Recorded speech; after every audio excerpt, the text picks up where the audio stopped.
Hello, this is Benjamin Cross, and this is my informative speech. "Twas the night of December 6th. And my audience had taken off for the weekend, so once again, we're going to have Tongo the drummer, Mira, and Mr. Turtle, who isn't much of a conversationalist, but he wanted to be part of the audience anyway. At any rate, I may have to do this again. "'Twas the 19th night before Christmas, on the saint's feast day, when all through the church in Bari a priest hastened without delay. There was sacred manna in the cellars of the saint's tomb, his bones having been stolen, ran away with by pirates, and placed here not a moment too soon. The church needed money, and what better way to extract it than from the bones of a saint in a very secret room? So filtering by holy relics, log into your eBay and purchase this jolly Saint Manna today. Which is something you can do today. If you go to the Basilica di San Nicola in Bari, Italy, where most of the saint's relics are kept, meaning his bones, a priest will go into his tomb on December 6th, and he will take a small vial of this manna, and he will sell it in a local shop where you can purchase it.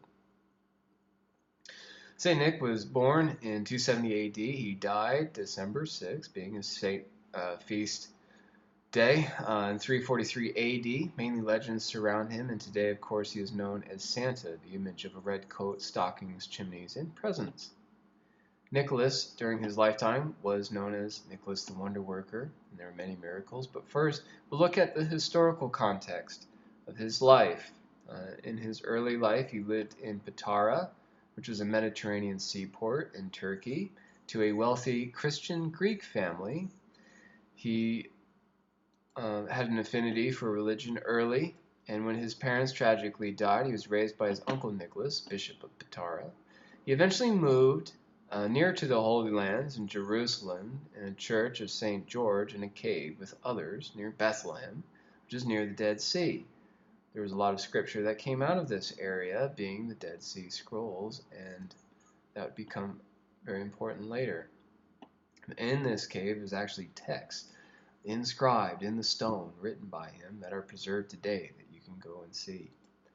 A very important part of his life was the First Council of Nicaea. This was Emperor Constantine when he moved the Roman capital to the ancient city of Byzantium.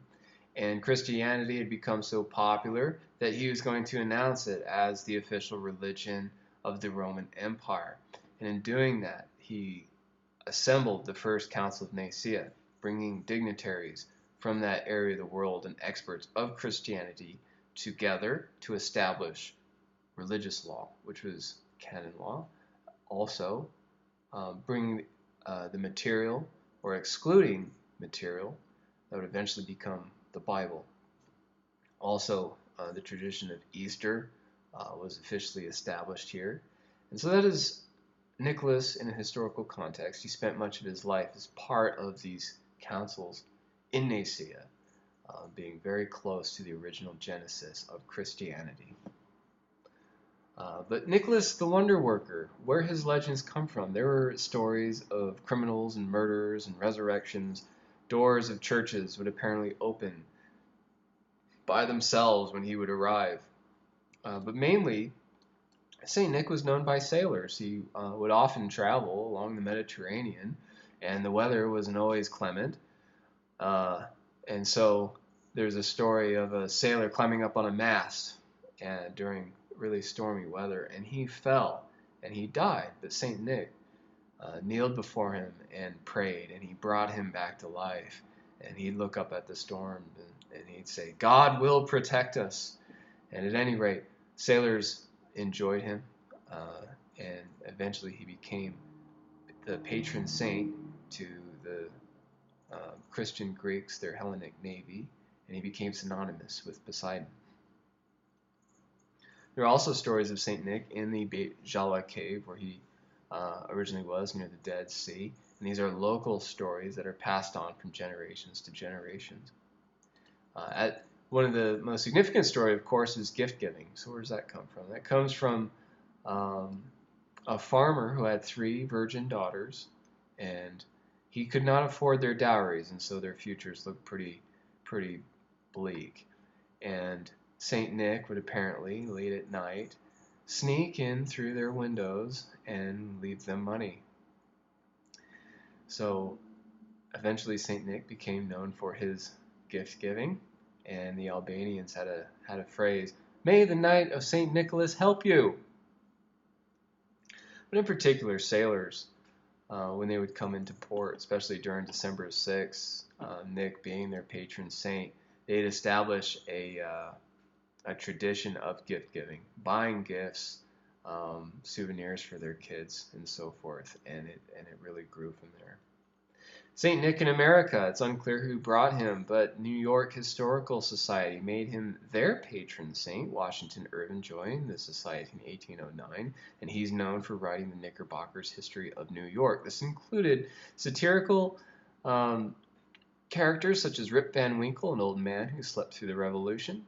Also, St. Nick was portrayed as an elfin Dutch burgher with a clay pipe, also coming down chimneys. And so it was largely his flights of imagination that contextualized what Santa Claus looks like for us today.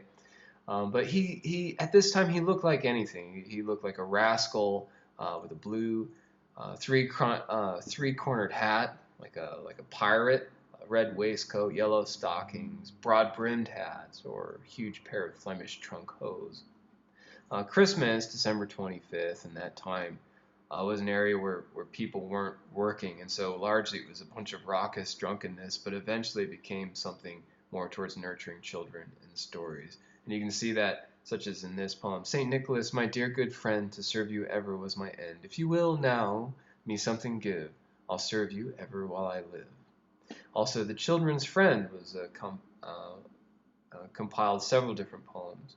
This one, pretty doll, peg top, or a bowl, no crackers, cannons, squibs, or rockets to blow their eyes up or their pockets, no drums to stun their mother's ear, nor swords to make their sisters fear, but pretty books to store in their mind with knowledge of each various kind. Then in 1823, A Visit from St. Nicholas, a poem. We know it today as The Night Before Christmas. He was dressed all in fur from his head to his foot, and his clothes were all tarnished with ashes and soot. A bundle of toys he had flung on his back, and he looked like a peddler just opening his pack. In 1841, thousands of children crowded the streets of Philadelphia to see a life-size Santa Claus in a shop. But the final cog in the Claus legend was actually illustrated by Hayden Sundblom of Coca-Cola, who in 1930 illustrated him as a red-suited Santa, completed with white fur-trimmed leather boots, and he became the iconic standard that we recognize today. So, Coca-Cola. Santa Claus, in conclusion, was a real person, Saint Nick. He lived while the Bible was being put together during the Council of Nicaea with Constantine, and so he was very close to some very important parts of Christianity. Sailors loved him. They originally gave Saint Nick to be their patron saint, and a lot of stories, even from the curious tale of the farmer's three daughters, later children, it became cute for them to leave their shoes out, and eventually someone would put money in there or something, and so it became a really interesting tradition of gift giving. But again, Coca-Cola was oddly enough the one to illustrate Santa as we know him today. So Santa Claus was real. So don't let your parents trick you. Thank you for your time. And if you're in Bari near the Basilica, certainly purchase some of St. Nick's manna. Take care.